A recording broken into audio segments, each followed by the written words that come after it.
everyone, welcome back to my channel again. Today we are going to shoot a video and I am here with my brother. He is Zon.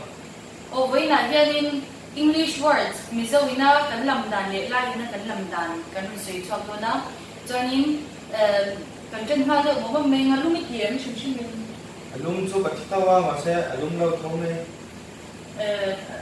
Alum be de ni chen chu helai ni chuanin 40-60 degrees Celsius kan thing about me Asia kya om le me.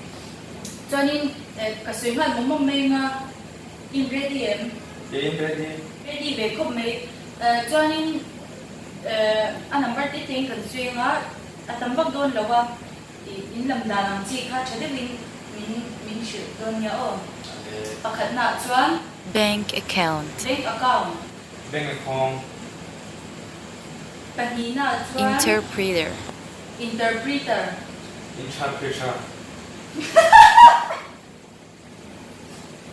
sorry Patum na chuan grass in làm đàn là có môi giống người biết về Ni hitin kini hakha lai jon matlam china. Ang itu dong tadi mình tin là asan pa Computer. Computer other media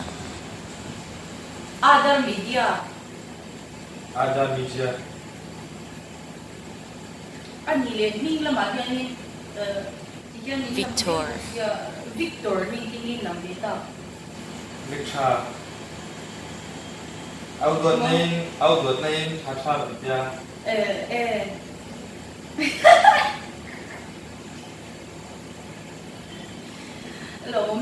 fresh apple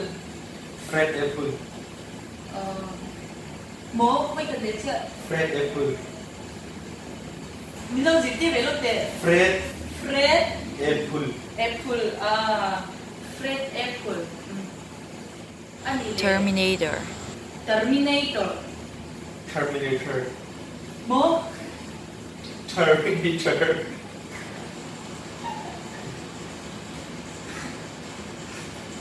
Terminator.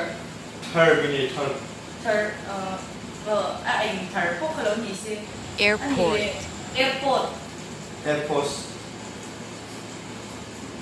ai như là airport tin rồi Airpost. ini tu Tuna isoi ka airpost.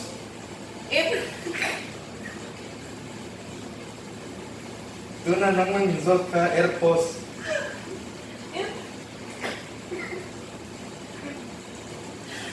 no turu le mai anh nghĩ cho nên không dùng khăn thì phất mấy xe ini ngaihthlak te in lo comment nga share bell do te ni cho kan number ra kan ni lo call din nga ang number 2 958997346 nang siyempre number so ibera ta ka chiang facebook in shi do nya Kima ka number 2 9863345567331 asi.